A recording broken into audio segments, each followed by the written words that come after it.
피아노를 처음 하려는 분들이나 다시 시작하려는 분들 이런 생각하고 계실 거예요. 아, 취미인데 굳이 레슨 받아야 하나? 요즘 유튜브도 많고 혼자서도 충분히 가능할 것 같은데. 하지만 미리 말씀드립니다. 처음이라면 레슨은 무조건 받으시는 게 좋아요. 혼자 하려다 보면 어려운 건 물론 아주 안 좋은 문제가 생길 수 있거든요. 그럼에도 독학으로 시작하시는 경우가 굉장히 많습니다. 근데 그렇게 조금 하다 보면 분명 이런 생각이 드실 거예요. 맞게 하고 있는 건가? 즉, 내가 제대로 하고 있는 건지 모르는 상태를 제일 먼저 만나게 됩니다. 그러다가 결국 그만두시거나 흥미가 떨어지시는 분들 진짜 많이 봤습니다. 근데 확실히 말씀드릴게요. 이건 재능의 문제는 아니에요. 애초에 혼자서 피아노를 한다는 게 정말 어려운 일이거든요. 그래서 오늘 영상에서는 독학으로 피아노를 시작하면 어떤 문제가 생길 수 있는지, 그리고 피아노 레슨이 왜 필요한지까지 정확하게 설명드릴게요. 피아노를 하고 싶은 분들이라면 이 영상 꼭 참고하셔서 시작하시는 데 도움이 되시길 바래요. 자, 피아노를 처음 시작하는데 독학을 하면 어떤 문제가 생길까요? 일단 독학의 가장 큰 문제는 기준이 없다라는 겁니다. 혼자 치다 보면 내가 지금 잘 치고 있는 건지 아니면 틀린 건지 판단할 기준 자체가 없어요. 물론 아주 낮은 확률로 운이 좋아서 제대로 연습할 수 있겠지만 그마저도 계속하다 보면 결국 잘못된 상태로 연습하게 됩니다. 예를 들어 나는 똑같이 치고 있는데 오늘은 괜찮았다가 또 내일은 굉장히 이상하게 들리는 경우처럼요. 그래서 처음부터 올바른 기준을 잡아야 연습을 하더라도 실력이 늘고 스스로도 의문이 줄어들어요. 전문가의 레슨을 통해 이 올바른 기준이 잡힌다면 훨씬 효율적으로 피아노를 치실 수 있겠죠.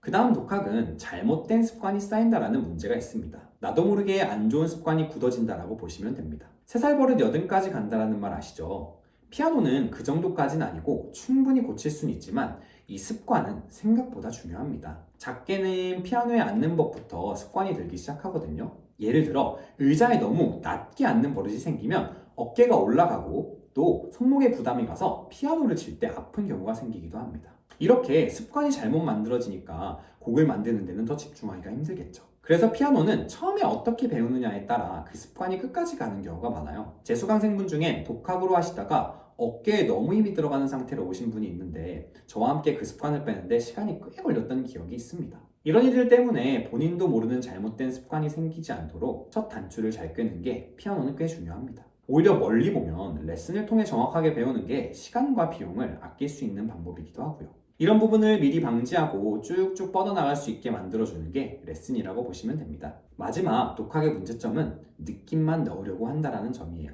피아노를 치다가 많은 분들이 유튜브를 보고 이런 생각을 하세요. 저기서 작고 부드럽게 치는네. 똑같이 한번 따라봐야겠다. 근데 사실 피아노에서 이 느낌을 넣는 건 나중에 해야 하는 부분입니다. 일단 악보대로 잘하고 있는지부터가 중요해요. 당연히 이게 기본이니까요. 느낌을 넣는다는 건 박자나 음을 제대로 지키고 그 위에 올라가는 건데 독학은 그게 잘 안 되는 거죠. 가령 양손은 제대로 맞고 있는지 또 박자는 일정한지 사실 이런 기본만 지켜서 쳐도 곡이 꽤 괜찮거든요. 근데 이걸 모르고 어느 정도 악보만 봐지면 계속 느낌만 넣으면서 더 좋아질 거라고 생각하는 경우가 많아요. 오히려 앞서 말한 기본을 탄탄하게 만들면 훨씬 소리가 좋게 나는데 말이에요. 그래서 피아노는 단계에 맞게 배우는 것 또한 굉장히 중요합니다. 작게는 악보 보는 법부터 멀리는 표현을 넣는 법까지요. 레슨에서는 이런 부분을 탄탄하게 잡고 가기 때문에 표현을 연습하더라도 훨씬 느낌이 잘 드러나게 됩니다. 자, 이렇게 독학을 할 때 생길 수 있는 문제점을 함께 보았는데요. 이렇게는 말했지만 개인적으로 요즘에는 유튜브 혹은 다른 정보들을 활용해서 충분히 피아노를 시작할 수는 있다고 생각합니다. 그런데 제가 걱정되는 건 그 과정이나 결과물이 피아노의 진짜 즐거움을 끌어내지 못할 수도 있다는 점이에요. 훨씬 잘 칠 수 있는 분들이고 또 연습도 재밌게 할 수 있는 분들인데 혼자 해보다가 지쳐서 금방 그만두는 분들이 있으시거든요. 이런 분들이 처음에 잘만 배우면 본인이 상상하지 못하는 정도까지 즐기시는데 아쉬울 때가 있습니다. 그래서 저는 가까운 곳에서라도 레슨은 꼭 받으시길 추천드리고 있어요.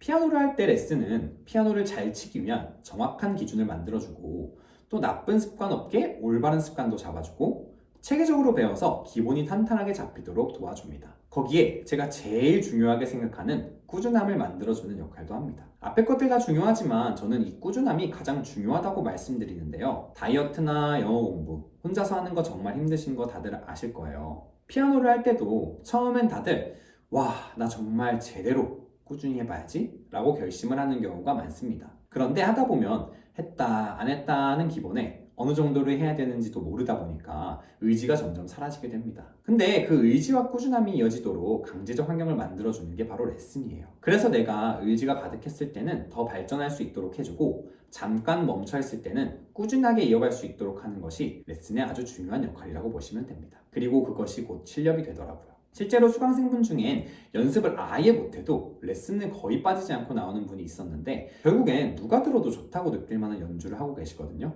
그리고 이렇게 오랫동안 즐겁게 배워나가시는 분들이 정말 많으세요. 또 레슨을 통해서 가장 크게 얻는 건 내가 성장하고 있다는 느낌이에요. 사실 성인이 돼서 이런 감각을 느끼는 게 쉽지는 않더라고요. 책임은 많아지는데 성장하는 느낌은 점점 더 없어지죠. 그런데 내가 어제 안 되던 게 오늘 되고 또 연습을 할수록 점점 쌓이는 느낌. 이게 한 번 느껴지기 시작하면 피아노는 정말 즐겁고 하고 싶은 취미가 됩니다. 그래서 저는 레슨을 할 때 단순히 곡을 완성시키는 것보다는 한 곡을 치더라도 왜 이 연습을 하는지 또 어떻게 해야 더 나아지는지 그걸 본인이 느낄 수 있게 만들어 드리고 있습니다. 그래야 꾸준히 하시고 결국 잘 치게 되더라고요. 이렇게 본인이 꿈꾸던 곡들을 저희와 연주해 나가는 분들이 점점 많아지고 있습니다. 혹시 피아노를 시작하고 싶은데 망설이고 있는 분들이나 제대로 배우고 싶은데 방법을 모르는 분들이라면 이번 기회에 용기 내서 저희와 이 과정을 함께 하셔도 좋을 것 같아요. 저희 포우 피아노는 성인분들만을 위한 통일된 커리큘럼이 있어서 처음인 분들부터 탄탄하게 배우고 싶거나 또 전문적인 수업을 원하는 분들까지 실력이 늘 수 있는 정확한 방향의 수업을 해드리고 있고 레슨을 매번 정리해서 레슨 일지를 공유해드릴 만큼 아주 디테일한 관리를 함께 해드리고 있습니다. 그리고 연주에는 물론 연습 캠프나 투피아노 수업 같이 피아노 본질에 집중하는 아주 다양한 컨텐츠도 많이 진행하고 있어서 수강생분들의 흥미를 꾸준히 이끌어드리고 있어요. 그래서 단순 사교나 가벼움보다 피아노에 진심인 분들이라면 분명 저희와 정말 잘 맞을 거라고 생각합니다. 저희도 정말 피아노에 진심이거든요. 그런 분들 위해서 고정 댓글에 간단하게 저희 레슨 관련 안내 남겨둘 테니 이번에 제대로 피아노 배우고 싶다면 꼭 참고해 보셨으면 좋겠습니다. 그럼 저는 다음 시간에 더 유익한 피아노 이야기로 찾아뵙도록 하겠습니다. 감사합니다.